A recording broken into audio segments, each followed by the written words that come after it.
Halo dan salam sejahtera, selamat datang di channel YouTube Nelly Adria Sinabutar. Seorang perempuan 25 tahun dibawa ke IGD dengan keluhan sesak nafas berat, wajah pucat dan tekanan darah tidak terdeteksi. Saat tiba keluarga panik dan meminta bidan segera memberikan oksigen sebagai tenaga kesehatan yang pertama kali melakukan penilaian.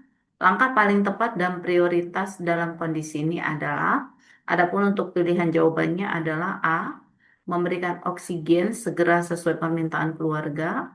B, melakukan pemeriksaan tanda vital, tekanan darah, nadi, RR, suhu. C. Melakukan penilaian cepat jalan nafas, pernapasan, dan sirkulasi ABC. Kemudian menanyakan riwayat penyakit pasien kepada keluarga. Kemudian menyiapkan rujukan ke rumah sakit terdekat. Dari kelima pilihan ini A, B, C, D, E, kita lihat clue soalnya ini. Langkah paling tepat dan prioritas. Ingat ya, langkah paling tepat dan prioritas. Kalau kita analisis dari jawaban ini semuanya benar sebenarnya. Ya, jadi yang paling tepat sesuai dengan clue soal itu adalah langkah paling tepat dan prioritas. Ya, jawabannya adalah C. Ya, melakukan penilaian dengan cepat jalan nafas, pernapasan, dan sirkulasi. Ya, karena dalam kondisi gawat darurat, prinsip utama itu adalah airway, breathing, circulation. Ya, nih, jadi sudah dijawab ya. Kemudian soal ini sebenarnya mengajak mahasiswa satu mampu menganalisis situasi gawat darurat, kemudian yang kedua menentukan prioritas tindakan sesuai dengan prinsip penilaian pasien kritis. Kemudian tiga, menerapkan konsep A, B, C dalam pengambilan keputusan klinis. Ibu usia 27 tahun dengan abortus incomplete menolak dilakukan tindakan evakuasi. Pertanyaannya, apa langkah kritis yang mencerminkan filosofi pertolongan pertama dalam kegawat darurat? Ya. Pilihannya adalah A, menghormati keputusan pasien tanpa intervensi, B, menunda tindakan sambil menenangkan keluarga, C, memberikan terapi herbal untuk mengurangi perdarahan, D, mengutamakan kenyamanan pasien dengan analgetik dan lanjut merujuk segera, E, memberikan edukasi risiko infeksi dan perdarahan dan menganjurkan rujukan segera. Ya. Nah, jawaban yang tepat untuk pertanyaan soal ini adalah E.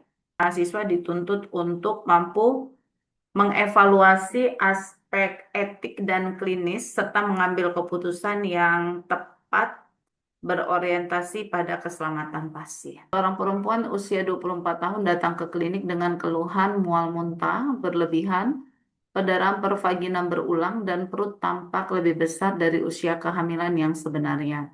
Hasil pemeriksaan tinggi pundus uteri 20 cm pada usia kehamilan 10 minggu. Tidak terdengar denyut jantung janin. USG menunjukkan gambaran badai salju dengan banyak vesikel. Pertanyaannya, sebagai bidan di fasilitas pelayanan primer, langkah kritis yang paling tepat dilakukan dalam kasus ini. Ya, kita clue-nya itu ini. Ibu hamil, ya kita lihat 10 minggu tapi TFU-nya sudah tinggi, kemudian ada gambaran badai salju. Ya, nah jadi di sini kita kembali lagi ya ke hasil USG-nya di badai salju. Ya, nah jawaban yang tepat untuk soal ini adalah A ya. Jawaban A ini kan dilihat adanya gambaran klinis dan USG ya. Kalau ada badai salju berarti ini mengarah atau menunjukkan kepada mola hidatidosa.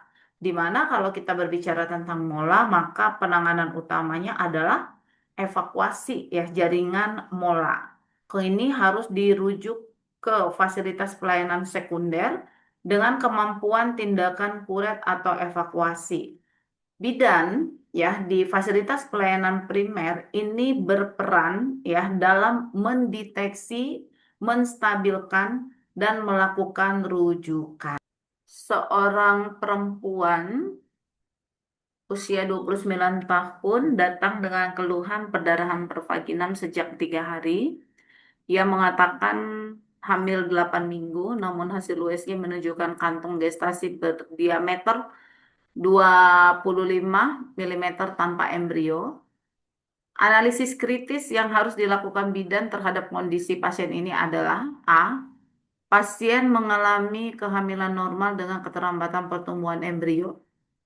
B. Pasien mengalami blighted ovum. C. Pasien mengalami misset abortion. D. Pasien mengalami kehamilan ektopik terganggu. Kemudian E. Pasien mengalami. Nah, jawabannya adalah B. Pasien mengalami blighted ovum. Ya, hamil 8 minggu itu harusnya sudah ada embrionya, kemudian sudah ada detak jantungnya. Ya, nah di sini ditemukan kantong gestasinya ya 25 mm tanpa embrio adalah kriteria ya, kriteria untuk diagnosis blighted ovum ya. Seorang ibu hamil usia 32 tahun, G3P2A0, usia kehamilan 34 minggu datang dengan perdarahan pervaginam tanpa nyeri, tekanan darah 120/80 mm Hg, kemudian nadi 88 kali per menit, DJJ normal. Analisis kritis yang harus dilakukan oleh bidan terhadap kondisi ini. Ya, kita lihat nih. Pilihannya adalah pasien analisis nih, kita analisis dari kasus ini ya. Apa diagnosanya ini ya? A, pasien mengalami solusio plasenta, kemudian B, pasien mengalami abortus incompletus, C, pasien mengalami ruptur uteri, D, pasien mengalami plasenta previa, E, pasien mengalami kehamilan ektopik ya. Ini adalah D ya, pasien mengalami plasenta previa. Di sini kita analisis bahwa terjadi perdarahan tanpa ada rasa nyeri di trimester 3. Ya, ini biasanya khas ya dari plasenta previa. Berikutnya, seorang ibu hamil 30 tahun G2P1A0, usia kehamilan 36 minggu dengan perdarahan pervaginam disertai nyeri hebat. Tekanan darah 90/60 mm Hg, nadi 120 kali per menit, DJJ tidak terdengar. Tanda khas yang paling sering dari solusio plasenta adalah, nah kita di sini menganalisis ya. Ini sudah jelas nih kasusnya adalah solusio plasenta. Sekarang kita diminta untuk mencari tanda khas ya dari kasus solusio plasenta. Ya, pilihannya A. Perdarahan tanpa nyeri. B. Nyeri perut hebat disertai perdarahan. C. Serviks masih tertutup dengan perdarahan ringan. D. Bagian janin mulai terabah di bawah dinding perut. E. Kontraksi berhenti mendadak. Ya, nih. Kita ambil di sini jawaban yang paling tepat itu adalah B.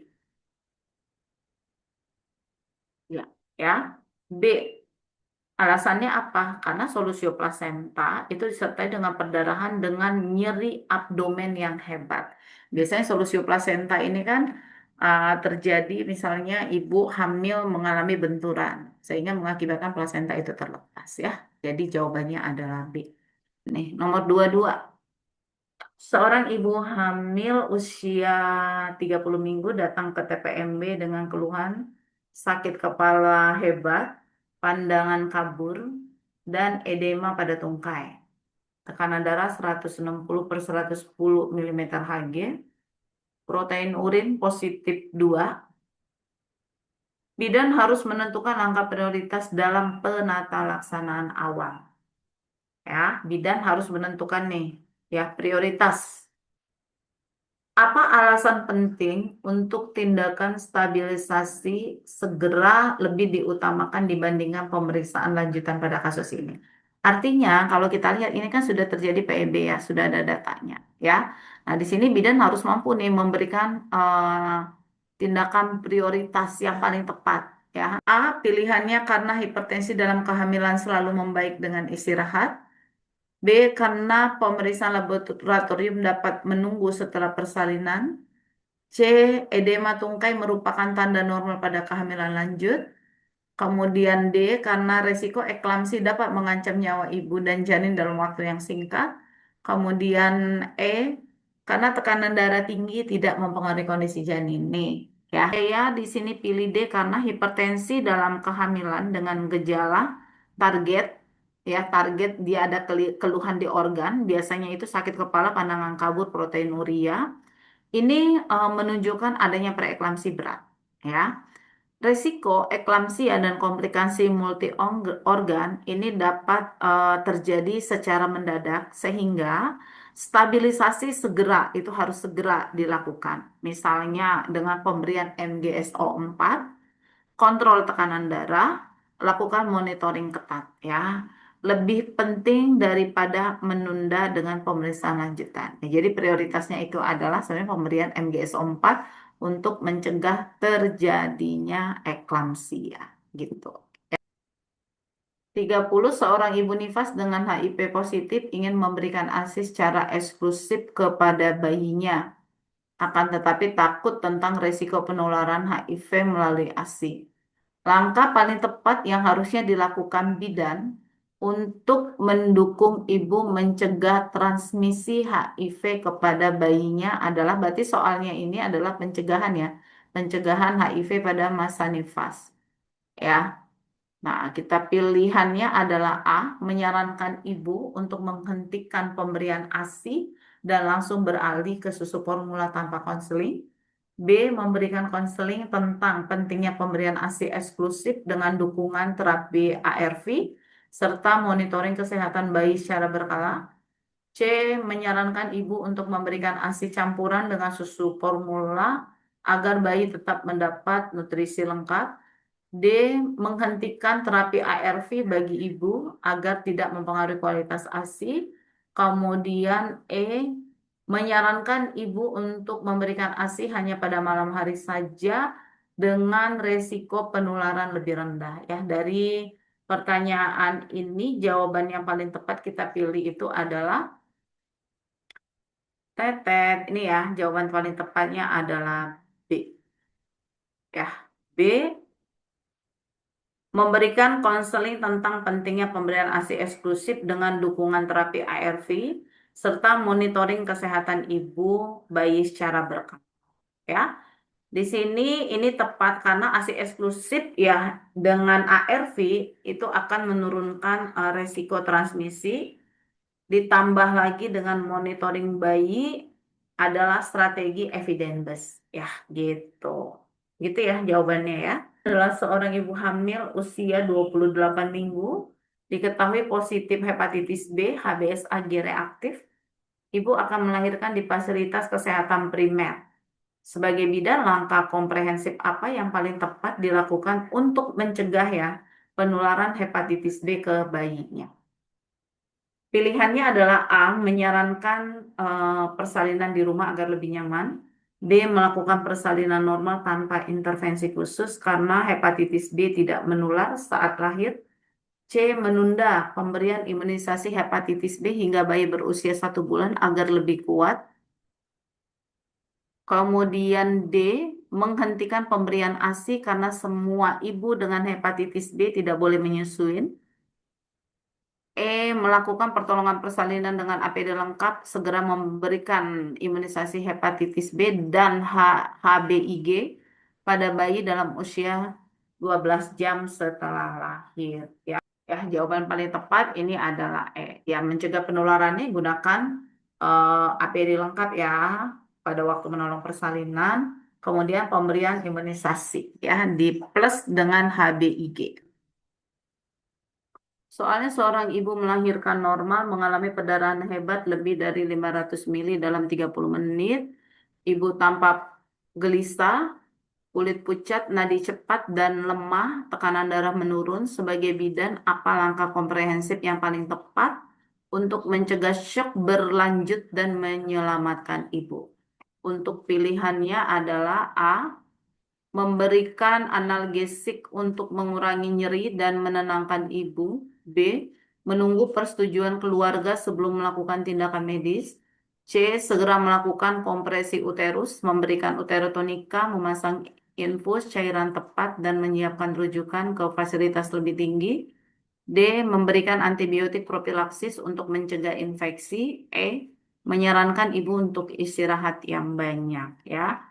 Jawabannya adalah C ya, ini ya. Ini sesuai dengan prinsip penanganan shock hipovolemik akibat perdarahan postpartum, di mana penanganannya harus airway, breathing circulation, lanjut dengan uterotonika, kemudian pemberian cairan, lanjut dengan rujukan. Ya, oke baik cukup sekian dulu ya latihan soalnya. Nanti kita lanjutkan lagi di lain kesempatan.